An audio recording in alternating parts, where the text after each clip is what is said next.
On YouTube. We're live somewhere right now, and Okay. we're almost there. The thing is, I don't know how to have a conversation in the YouTube portion. There we Mm. go. Hello, we are live. We're live. We're live. New pin chat. This is Kimani Divine, and I am here. Can you see everybody? Let me share. Oh, there you go. You can see everybody. Great. So we're live here with Healing and Conversations, and I'm very excited to be here. Let me make sure that everybody's video screen can be seen. Where did this go? There we go. Okay, hold on. Got it. So now we're being live streamed. Say hi to everybody. Hello, everyone. So we We're are here. super. Go ahead. No, we're here with Healing and Conversations live on Facebook. No, live on YouTube. Trying to get to Facebook. We shall see this very And we soon. will. That is my hope and my prayer. Welcome, welcome, welcome as we have a deep dive. Not too deep because we just want to make sure that everybody has an opportunity to share what is happening with us during this COVID-19 business that's going on. So, hi everybody. Hi. So just as Kimani said, we are here this evening, healing in conversations. And it's usually Kimani, Laverne Saunders, and myself. However, we have joining us this evening, Vernon Hall, another one of our colleagues, and we're just super excited to be here on this evening. So that being said, we're going to jump right in. And we're going to jump right in on a couple of main topics that have been forefront in the news in the world. So we want to start with our Commander-in-Chief of the United States, who has made the charge and ordered the U.S. troops to come out of Afghanistan. And we see in the news the fear.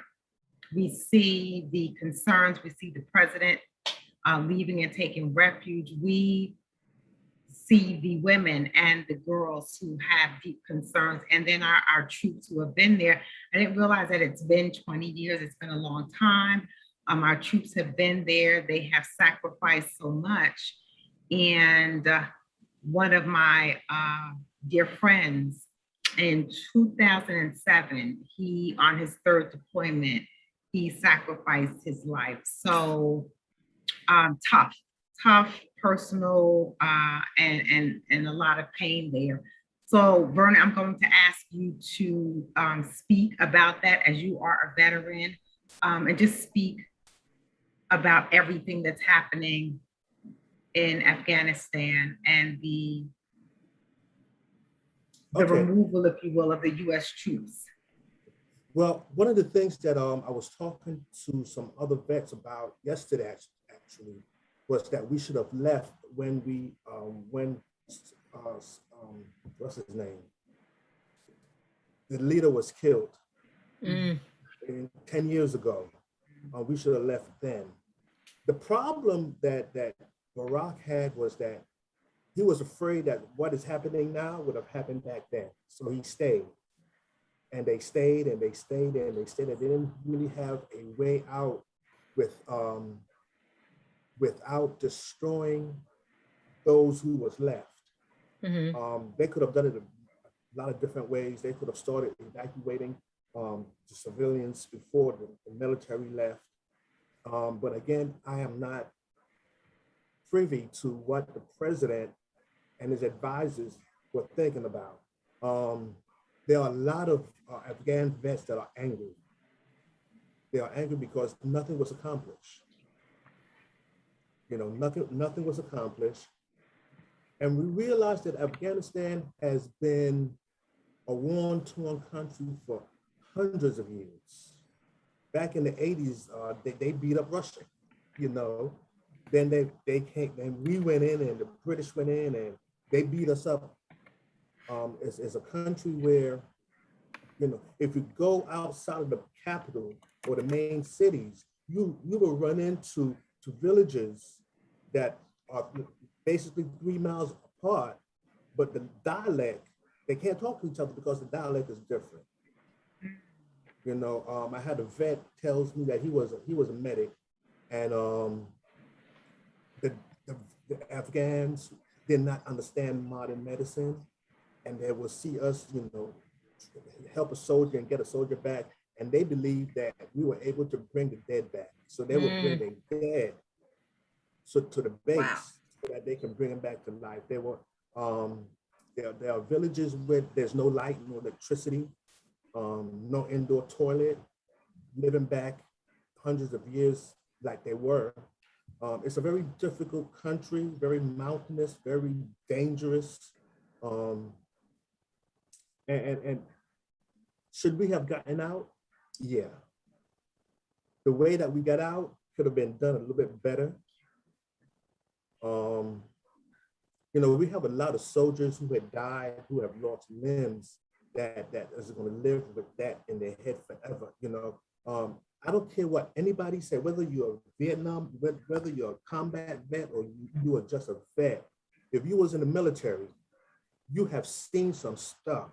Yes. And you would develop anxiety, PTSD. You know, those are the two things that I deal with. And I wasn't a combat vet. So it's very difficult. It's a very difficult situation. And I heard today that they are trying to bring out as many people as possible safely. You know, one of the things that bothered me was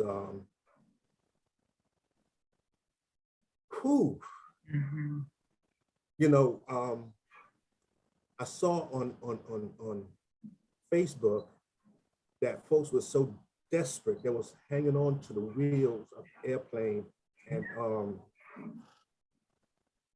take they your were just time. falling out the sky. Yeah. You know, Yeah. how desperate do you have to be to do that? You know, and I'm going to make one more thing. How desperate do you have to be to walk 1,000 miles? You have to be extremely desperate, you know, to hang on to a plane. No, it's just, it's a cruel world we live in, and wow, I'm sorry. That's okay, Vernon. You know, I really appreciate you sharing that perspective. When I first saw that on television, and you know, when you're seeing it, you because you have firsthand knowledge of having been there, and you know what it looks like, and you understand the severity of the situation, especially when it comes to military troops and forces.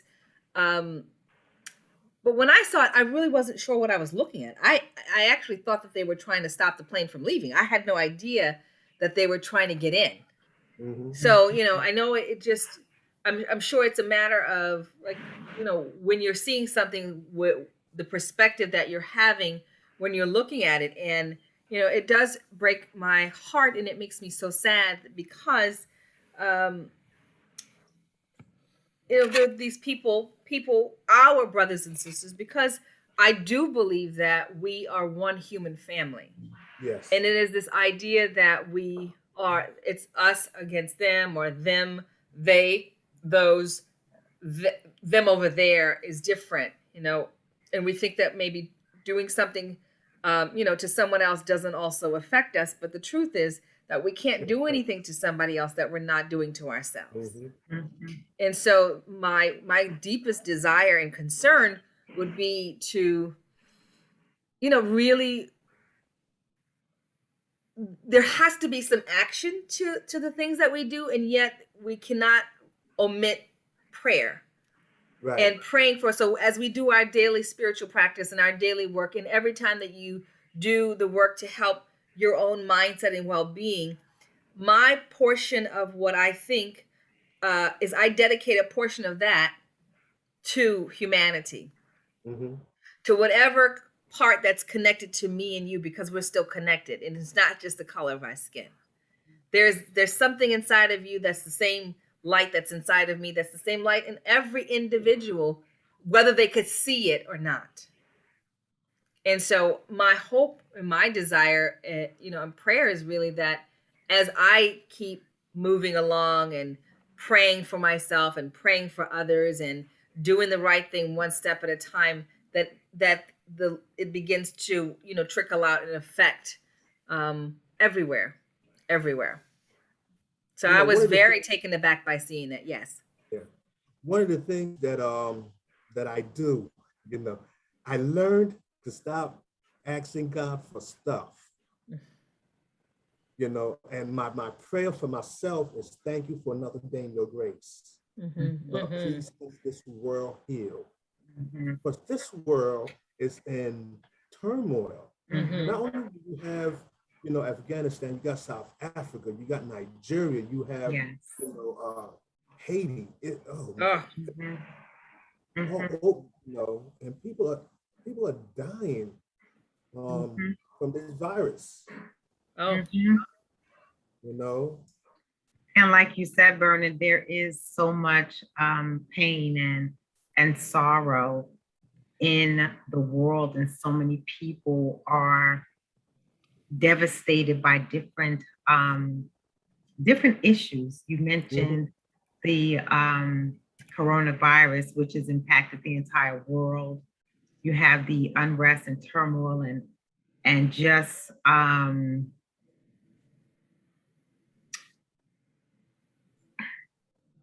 don't know, hatred or just a strong arm in Afghanistan and in Haiti, the devastation, the earthquake, the flooding. It's a lot. And I too devote a lot of my prayer time to world peace. And I often say, pray for love as well. But I often say that this pandemic, I think, has highlighted, or I would pray has reminded us that we all need each other. We just can't do this on our own. And so we continue to send that light and that positive energy to those places in the world that are hurting and suffering at this time. Again, the pandemic has taught me that if something is happening over there, it's going to impact and even happen here. And so we're all in this together, and we need to focus on all the things that make us alike, all the things that we have in common, versus focusing on the negativity and the few things that might be different. And then the fear from not knowing causes the hatred.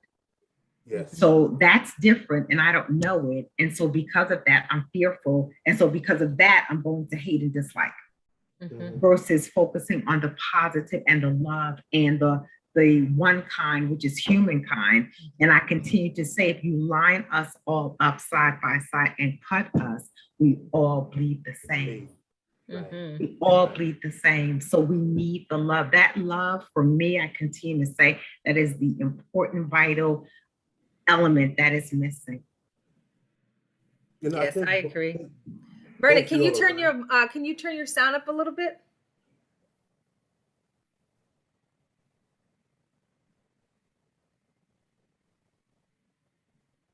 Thank you, Vernon. I believe both of you all are right. Whatever happens to someone somewhere else, whether it's 100 miles away or 1,000 miles away, affect us. We are all affected by what other individuals are feeling.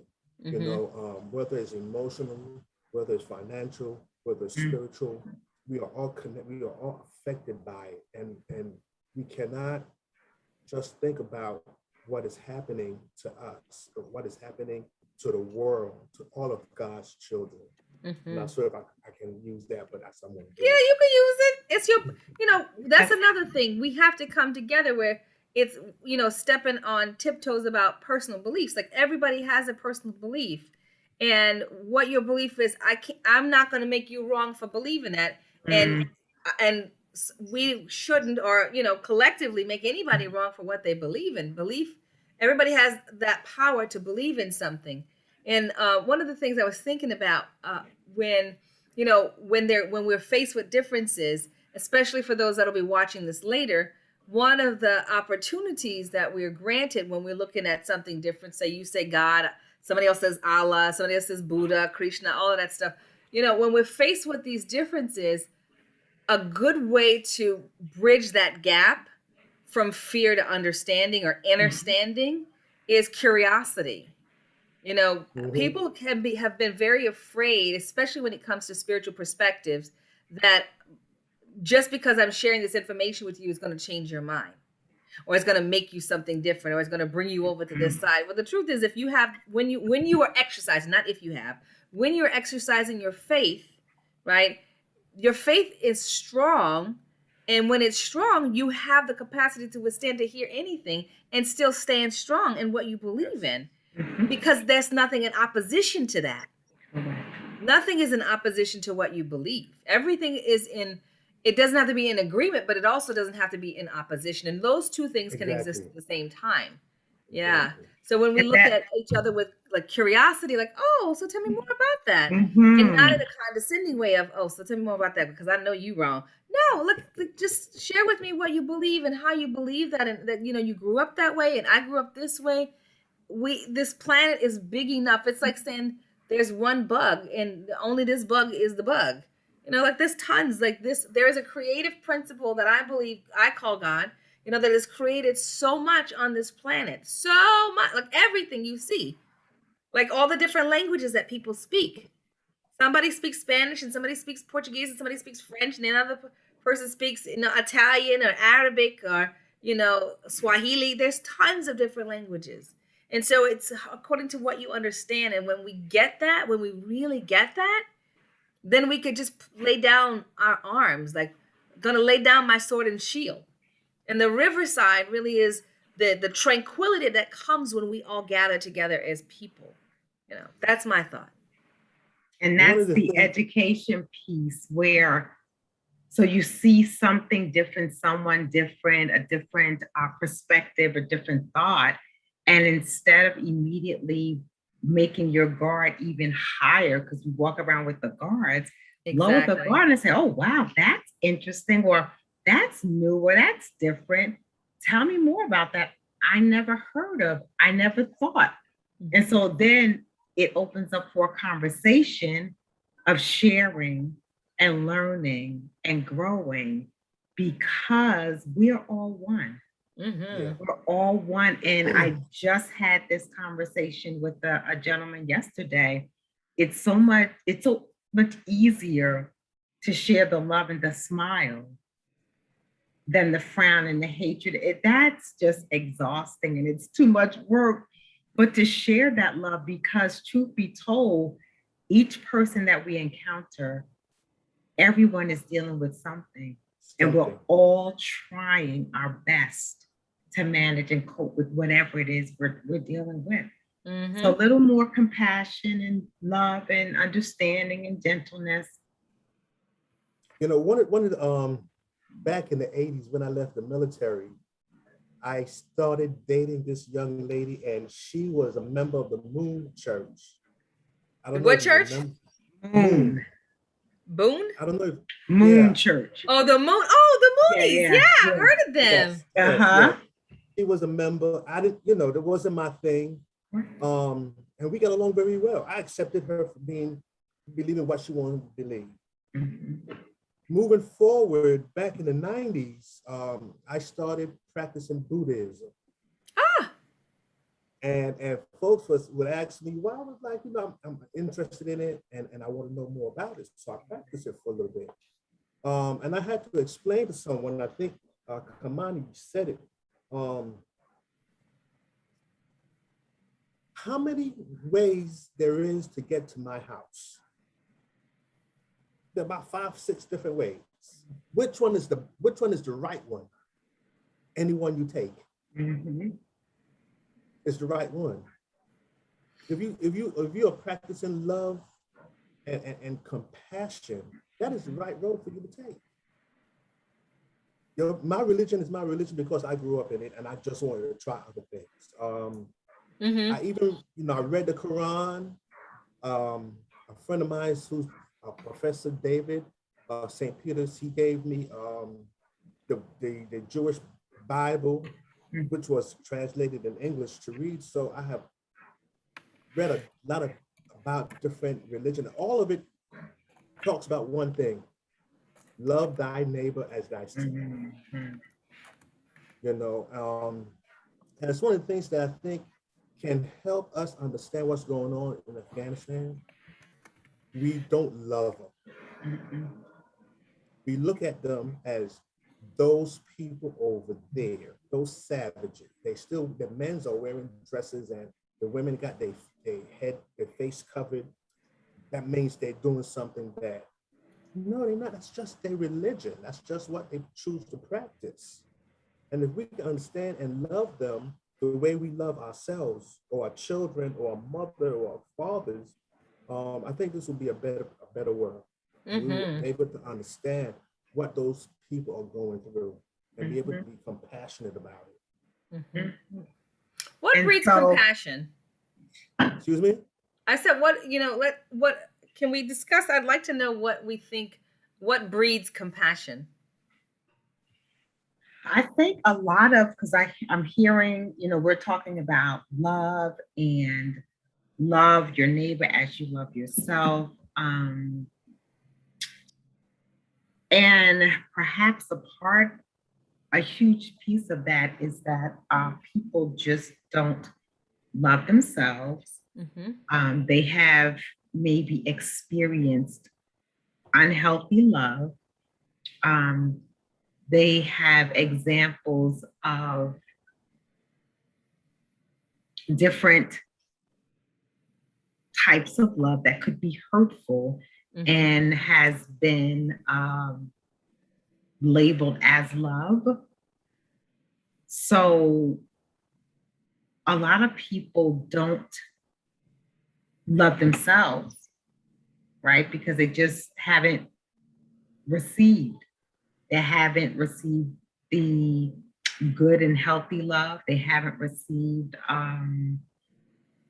that love that is caring and nurturing and it disciplines as well. Sometimes love is hard and it comes from a place of caring for others and showing others that they matter, that their lives matter, that Mm-hmm. what they think matters. So sitting with people and really listening, really taking time to listen and hear their thoughts and their feelings and giving them that space. Mm-hmm. So love is an action word. It is. And I think a lot of people, they need the love, but they need that love that just kind of embraces them and brings out in them all that is good and all that is right, and it's nurturing and that it's supportive and it's encouraging.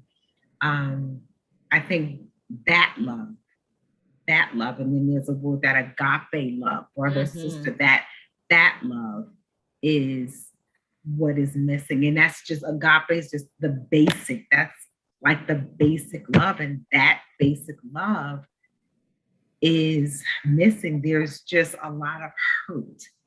There's a lot of unresolved issues and matters. And people need a healing. There needs to be healing in the land. There needs to be love so that we can together just help one another and support one another and move forward together. I can't have, and the two of you not have.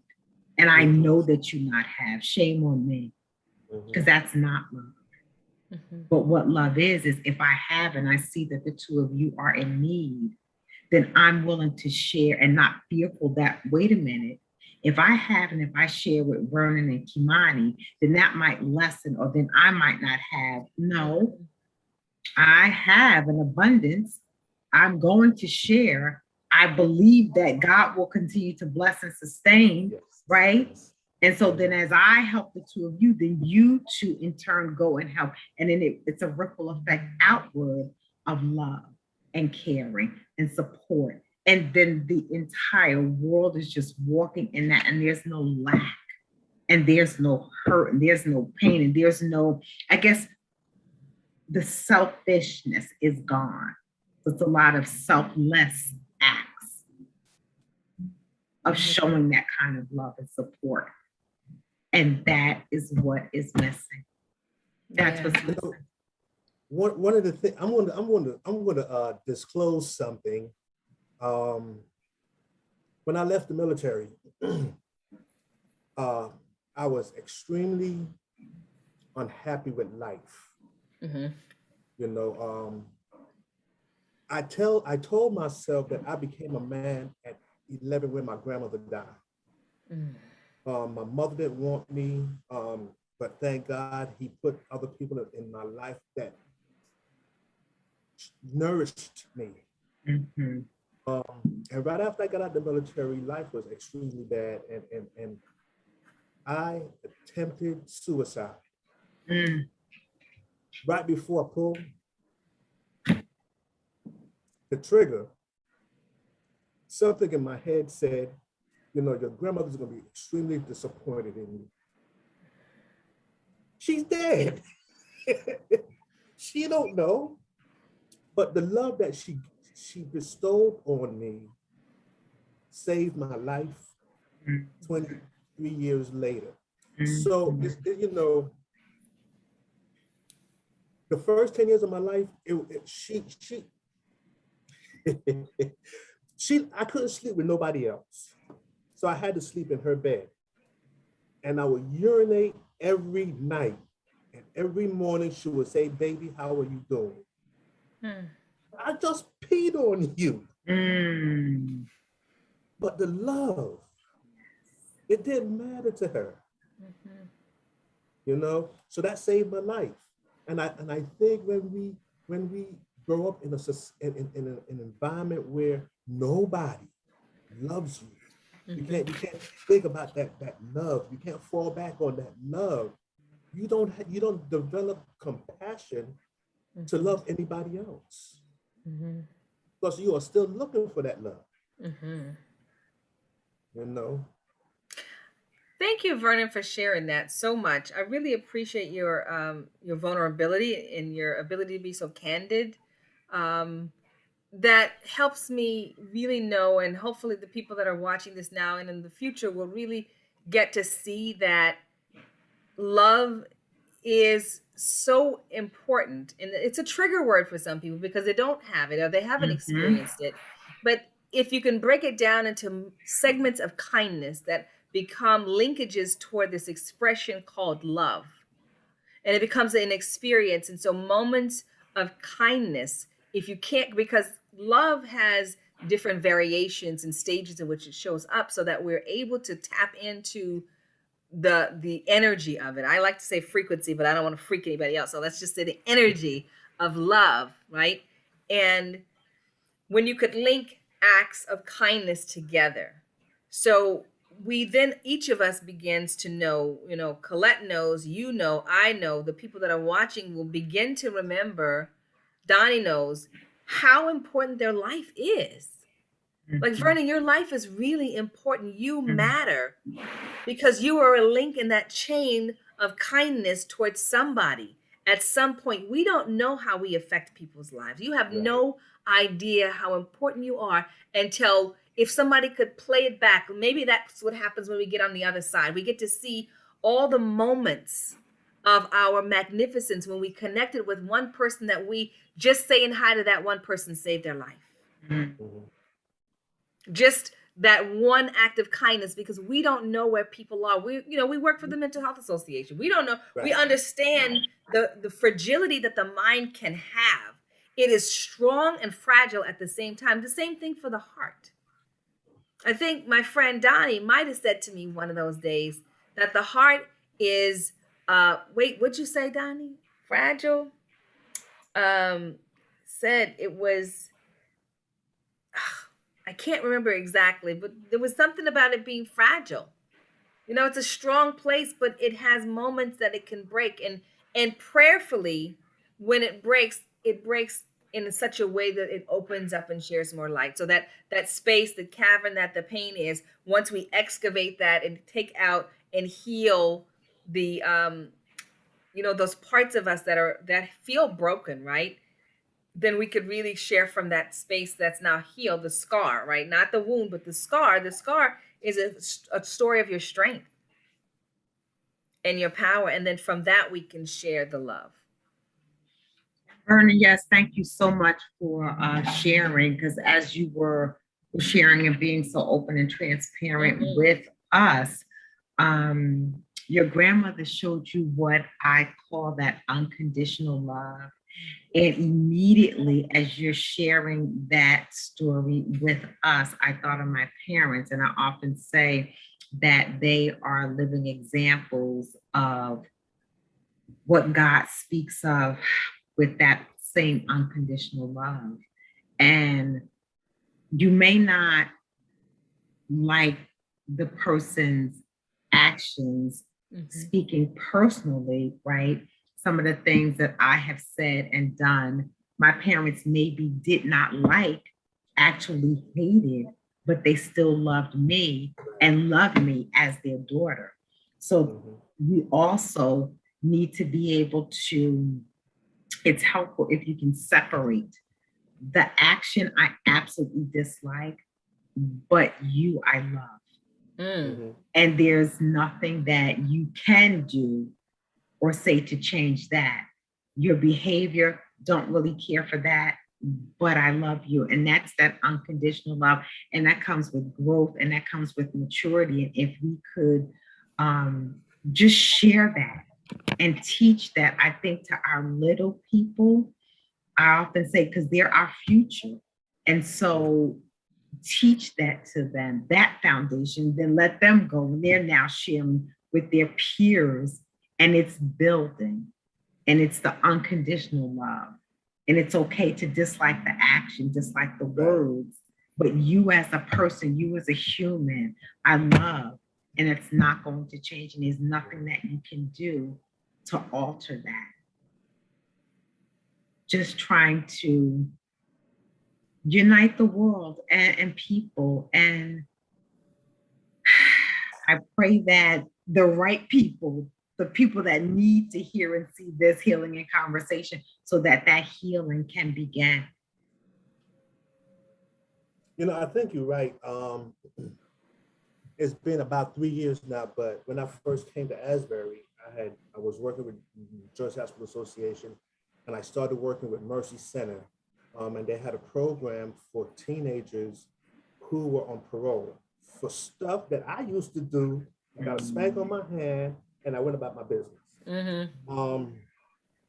So I had these kids, and we would take them, horseback riding or to the beach, or we took them everywhere.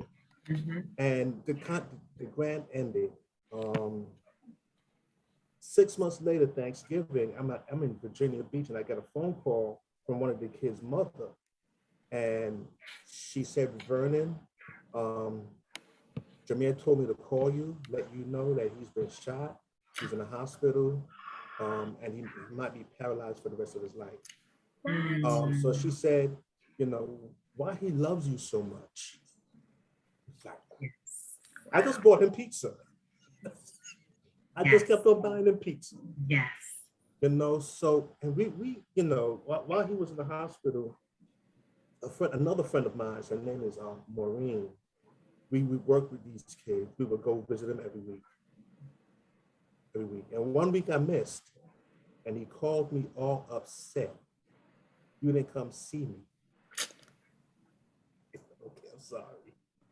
I'll see you next week. So I think you're right. I think, we may not know the impact that we have. But when they are in need, they know exactly who to go to. Yes. Yes. And unfortunately, Vernon,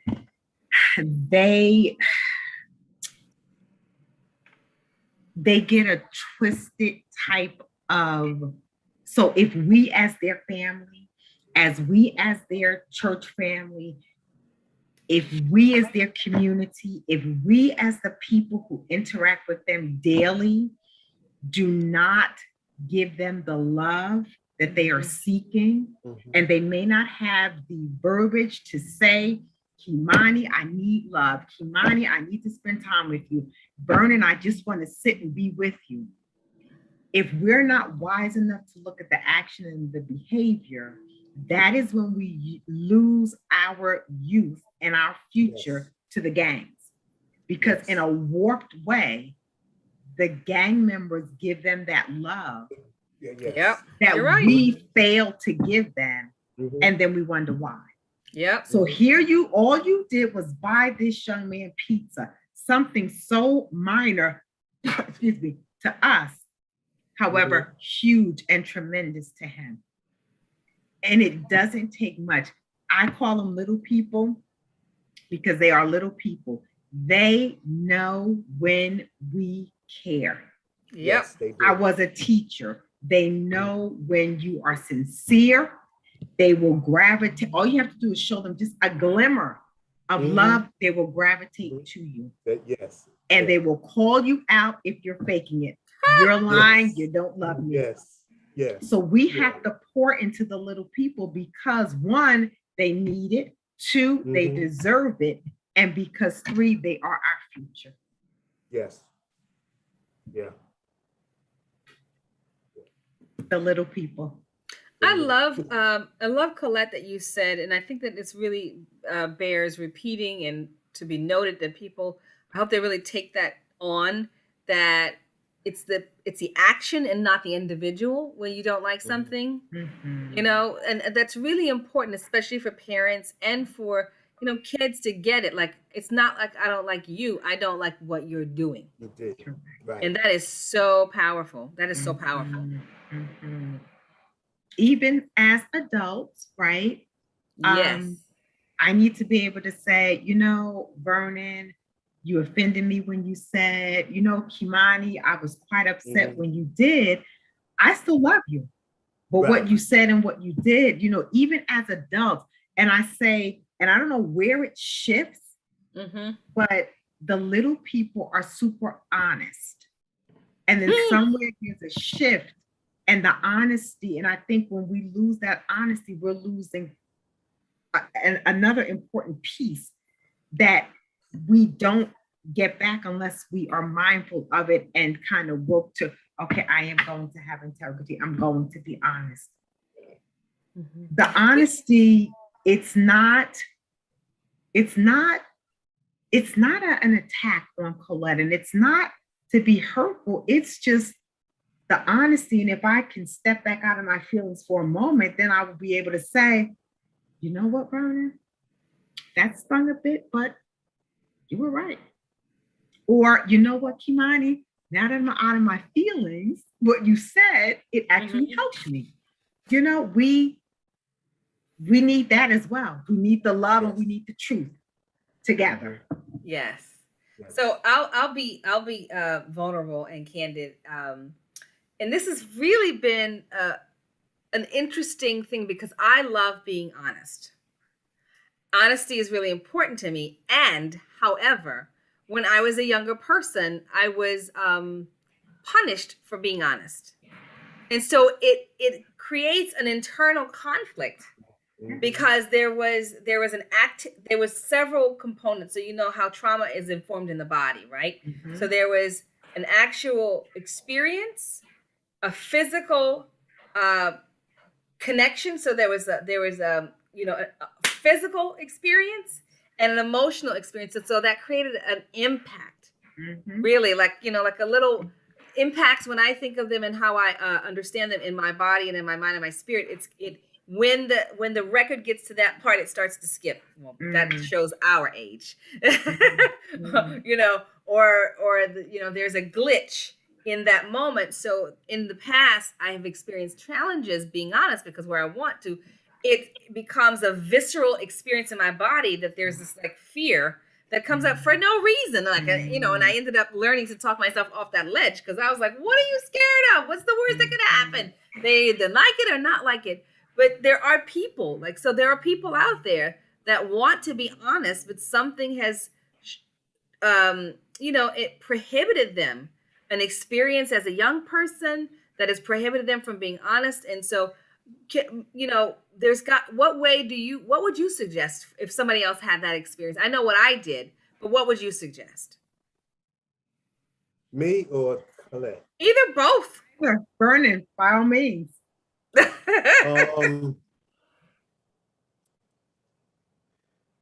don't know. Because, at that time, back in the day, it was like, you better tell me the truth or I'm going to spank you. Mm-hmm. And then you tell the truth and you get your behind beat. Like, for real, though. Mm-hmm. Like, this is cross messages. Like, I'm not going to tell you the truth. Are you crazy? Why would I be honest with you? You just hit me. Yeah. And so it sends a message. It sends a message. And even, a mixed message, like, let's look at it even the way that we are.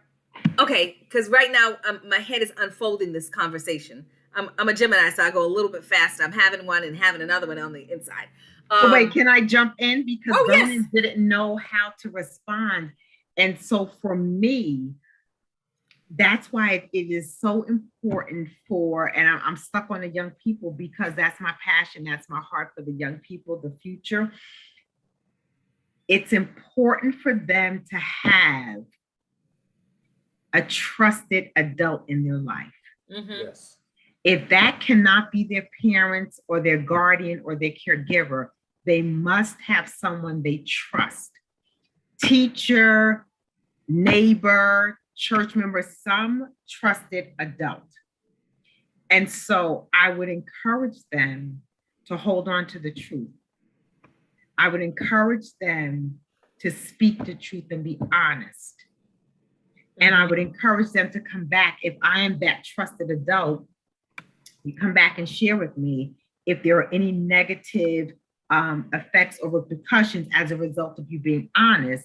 And then together, you and I can go and address that and talk it out and see what's going on behind that. Because if what you're telling me, you said is the truth, then let us go and talk to this person and try to figure out what's happening with them. Because you did the right thing by telling the truth. And so now the way they are receiving it, that's their stuff. And let's see if we can kind of help them maybe unpack and see what's going on with them. But the truth is the truth. Yeah. And so that's why I gave the example. Even if I'm in my emotions and you bring me something and I'm all emotional, once I come out of my emotions, if I'm being honest, I have to say, Kimani, what you said, it stung. And I believe the reason it stung was because it was the truth. And I thank you for being truthful and honest with me. But that comes from growth and maturity. So Absolutely. For the young people, I will hope that they have that trusted adult. And then for the adults, listen, tell the truth, adult to adult, and then let's talk about it. Yeah. Give the person a chance to come out of their emotions and then maybe, circle back around. Wow, you were really upset with, I'm wondering what's going on behind that. Because the truth is the truth. Right. I like that. I like that very much. May we all learn to tell the truth, the whole truth and nothing but the truth. So help us. So help us. And so, Kimani, because we're adults watching this, I'm going to ask you to say that again slowly. Oh.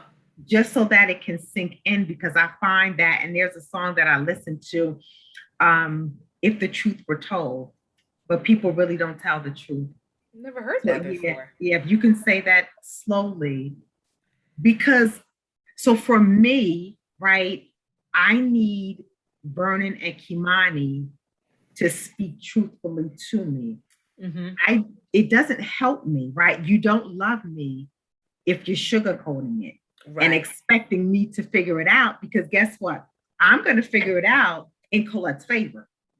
So I might need to say something, but I'm going to, if you allow me to interpret that, well, I don't need to, well, no, he didn't really say that. But if you say to Colette and give her a noun and a verb, there it is. You said it, you were straightforward, you were honest. I got it. Now let me process it because it's hurting me a lot, but let me process it. But I thank you for your honesty. Beautiful. We I need love that. I do love that. There is, okay, can I play a little devil's advocate? Absolutely. A little angel's advocate, because I ain't no way. Healing and conversation. Yes. Let the healing come forth. Because, you know, I have had friends, you know, that girl, can I just be honest with you? Let me just tell you. And they want to tell you about yourself, but it really has nothing to do with you. Or that part where, you know, people, because I think that I have experienced people that want to be honest, but what they're giving you is just their opinion. Not necessarily an honest look at, or, you know, where somebody says, okay, I think that I'm perceiving, I'm experiencing. So when we get into the self-help, counseling, coaching, we have a vernacular that we use that people in layman's terms really aren't used to using. Because I remember when I was first learning about being accountable for my feelings, my actions, my thoughts, my words, and I would use the word I. And people thought I was being like, oh, you think it's all about you? Well, I was like, well, I don't know who else I would be speaking for. Oh. You know, I would say I this, I that. And, you know, sometimes people say, well, take it away from you. Well, if I give it to you, then I don't know what to say, because I have to share, this is my experience.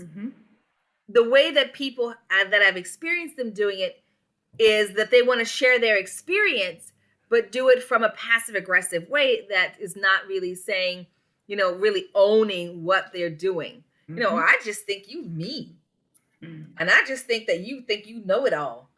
I just think that you think you think you God's gift to somebody, you know, that I just think. And they're speaking from the first person instead of saying, you know, when you take up the conversation or you monopolize it while we're in our group, I feel like what's happening for me is it's reminding me that I feel like sometimes that I'm not important. And so if we could teach each other, if we could teach the adults, because the kids know how to get that information across until they learn not to, right? They learn. Correct. If we could teach the adults to share from that perspective, and that means that they have to actually do the work. They have to be willing to look at themselves. And that part that we talked about that was about love, like, you know, I want to show love. When you're willing to look at yourself, like, you know, the Bible says, you know, love one another as you love yourself. And every time, even since I was young, I was like, I read that part and I was like, I don't like that part. You're going to have to figure something else out, because half the people I know don't love themselves, and I don't want you to love me the way that you love you. Okay? Love me the way I want me to be loved, not the way you love you. Because what I'm looking at is not very well. So when we teach people, when they learn to really love themselves and to assess themselves and to just be willing to be and you had said selfish, and I love the word self-full, and I learned that when I went to Iyanla school. Self-full enough to be willing to look at yourself and to hold yourself accountable to you. Then we begin the process of really, you know, telling the truth and shaming the devil. Tell the truth, the whole truth, and nothing but the truth. So help me. Exactly. And so with that, a couple of things that jumped out at me is it's easy for people to see that speck right in your eye and point out all your character defects. Never mind, I have a plank in my own eye and I need to look at my own issues. And then you want to be careful when people come at you and, you know, they want to quote unquote be honest, but it's coming from a different place. And so you pray for a spirit of discernment, because you will be able to tell the difference. And so a person who I knew, right, had some not pleasant, I guess, feelings, thoughts towards me, wanted to approach me in church to tell me that God told her to tell me. And I said, no, you don't. No, you do not, because I know Daddy knows me, And anything he has to tell me, he's coming directly tell to me me. himself. He got your number.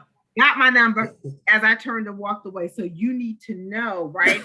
Look at the source. You want to look at the source. And you will be able, just like the children, the little people, they know if you're coming from a place of love and sincerity. They know if you mean them harm or good and love. So, yeah, you have to know. Hilarious. You have to know. God told her to tell you, huh? Yes, Vernon. Like, girl, get your life. You don't know the relationship I had with Dad. Stop. You gotta know. And see, people who don't know, right? They listen to that foolishness and now they're off track. They're off track. They're going down a rabbit hole because somebody, right, for obviously, I'll say bad reasons, poor reasons, misguided reasons. They are feeding you stuff and you're receiving it. And it has to be return to sender. So we need that spirit of discernment so that we know, the difference. And part of that spirit of discernment, I'm sorry, go ahead, Vernon. My thing is that my relationship with God, my higher power, His Son Jesus Christ, is between me and them. And they don't need help telling me what I need to do. Exactly. You sure about that? You don't want to tell me to tell you? Positive. Just in case you weren't listening. Because, and it comes in different ways. It comes in like, Vernon, it's a thought in my head. It's like, Vernon, don't do that. There was a couple of times I was going to, my mother lives in Brooklyn, I lived in New Jersey, and I was going to see my mother, and something told me to turn around and take the next train. And when I did do that, there was a shooting on the block. I would have been in the middle of a shootout. See? And that's the relationship. Yeah, that's the relationship you have with Daddy. He speaks directly to you. And you know what? He speaks to us. A lot of times we're not listening. Yes. He speaks to us so often, we're just not listening. But thank God you were listening, right? That day, spirit of discernment for me, we have to set ourselves in a place where we can hear from him as he's speaking. And I just wish that we could, and I say this, that we could just sprinkle love like confetti. Just sprinkle love like confetti. Just just love. I walk in stores and I'm speaking and, some people speak back, some people don't, but that's not my issue. My job is to speak and share the love. Just because when they don't speak back, they are dealing with something. And perhaps like one of you said earlier, if we can just say hi, if we can just share the love, then perhaps we prevented them from completing suicide. Perhaps we prevented them, right, from harming themselves or others. So we, right, who know, then we're responsible and held accountable. We must go out in our circles, because if we do it in our circles, it'll ripple outward. And then we can cover the entire world. We must share the love. We must. Because we all need it. And when people are kind to me, I just get super emotional. They're like, what is wrong with this lady? Because it's so rare. It's sad, but it's so rare. You get that love. Like, and for me, simple things when I'm driving, if they'll let me go in front of them, I'm like, thank you so much. Like, okay, I only let you go in front of me. I know what I think, little things. It's the random acts of kindness, and it is the little things that matter. That is what I've learned, was reminded of in this pandemic. The little things really matter. So I want to ask you one more question. Yes. Vernon? Go ahead, Vernon. You have something? No, go ahead, ask the question. Well, we have 4 minutes. And so before 4 minutes. I know. 4 minutes. So as we're wrapping this up, I want us to pay this conversation forward. 2 things I'd like first is, if you would share this, because we're here every third Thursday from 5:30 to 6:30. So share it with somebody. Vernon, please come back on next month. I would love to, Colette and I would love to have you, especially I don't think Laverne's going to be here next month either. But share it with one person, just one person, and hopefully that one person shares with one another. Yeah. And then the second thing I'd like for us to do is to each of us, including the person on the phone, and if you are watching live on Facebook, not live on Facebook, if you're watching on Facebook through YouTube Live, I want you to put it in the chats or the comments. What is one thing, just name one thing that you're willing to do between now and next month to make it a practice so that you're paying this planting seeds of love that you want to do, that you want to take on as your opportunity to do a seed of love. What would you like? So I'm going to jump right on that. Vernon, were you going to say something? Yeah, I want to jump on that. Go ahead. Vernon, you're not clear. Am I clear? Is it me? You're clear. I can hear you. Can you hear me now? No, Vernon, you're staticky. You sound like RoboCat. I don't know why. Sorry, I don't know what's happening. That's okay. All right. So I will continue to speak to people as I see them, as I encounter them, and just give the love that I've been doing. Yeah, I'm mindful to speak if I'm doing my power walk or if I'm in the grocery store, just whenever I can, just to share that love and try to brighten someone's day. I will continue to do the same. Vernon? Yes, and I saw it yesterday. There was a young man in the gym. Wait, Vernon, we can't understand. So you want to put it in the chat and then we'll read it? Is it too long to put in the chat? Yeah. It is. Oh, lean back some. Now say yeah. Yeah. Can you hear me now? I can hear you. There's this other part that comes forward first. Can you sign out and sign back in? That might help. Wait, what was the question? What was the question? What one thing can you do to plant a seed of love that you're willing to commit to doing between now and next month for the third Thursday? I'll go. What would you like? Go, Donnie. I guess you'd like to see me. Go, Donnie. Go, Donnie. Go, Donnie. Go, Donnie. I will vow to everybody I meet to treat everyone I meet. One time this woman said to me about her child, she's explaining to her child, you're one of God's favorites. And I stole that. It's been a year now, been 2 years. And I'm like, me too. So I treat myself like I'm one of God's favorites, and I want to treat everybody I meet, even the annoying person behind me who's honking, like one of God's favorites who may be just having a bad day. I'm going to do it. Yeah. Awesome. I just want to say this conversation today was fire. It was everything. I was just sitting staring at you guys listening. Vernon, I'm your new biggest fan. Okay, Vernon said that he will say hi to people that he meets. Awesome, Vernon. And Donnie, I like that because just yesterday, there was a kind gentleman. We're in a long line right at CVS, and there were 2 cars ahead of me.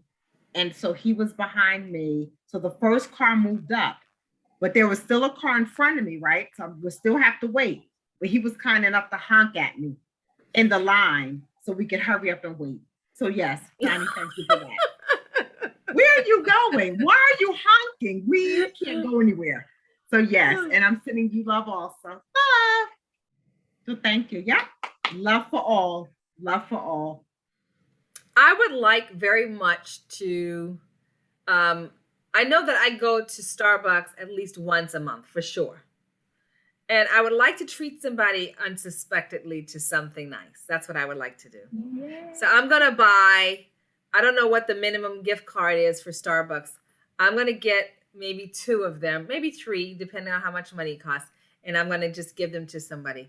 So I'm excited about that. In Which Starbucks. day and time will you be at Starbucks? I want to do that. I think that's really cool. Wait, Kimani, you're giving it to them in Starbucks. Yes. Awesome. That's nice. Awesome.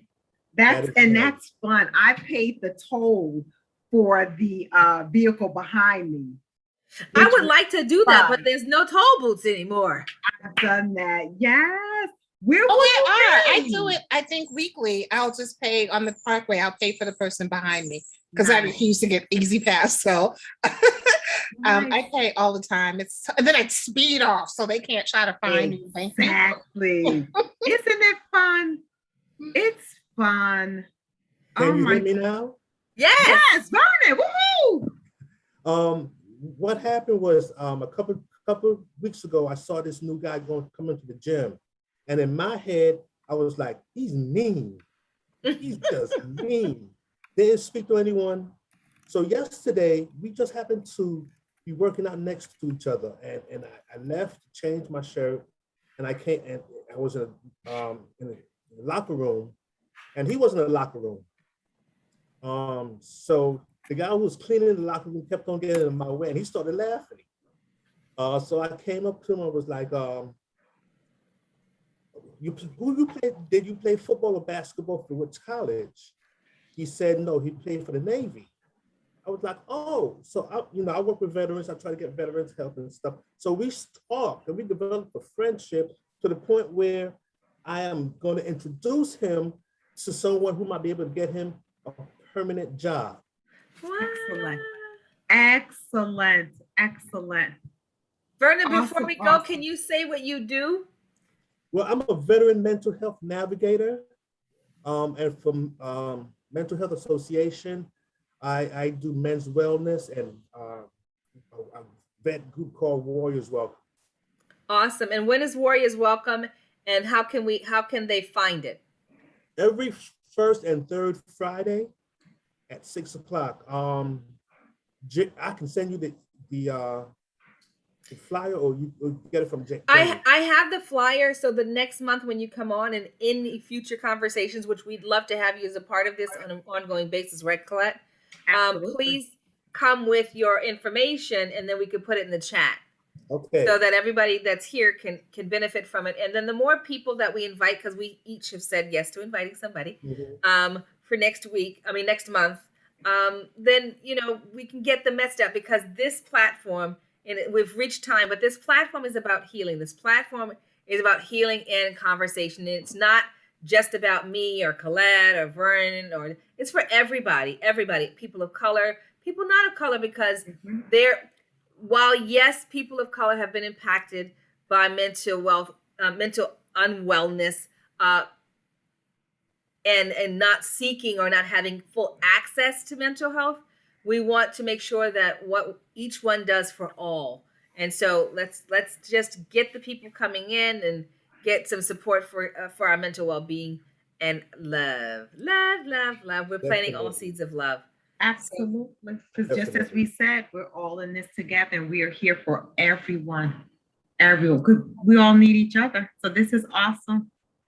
Awesome, Vernon. Thank you for joining us, Donnie. Good seeing you again. Are you going to send out a reminder for next month? Yes, I'm going to put that down on my list of, like, my long list of things to do. I'm going to put out to send out the day before. I'm going to remember this now. All right. I love y'all. Thank you, Vernon. Thank you, Donnie. Lots of love. Bye-bye. Bye.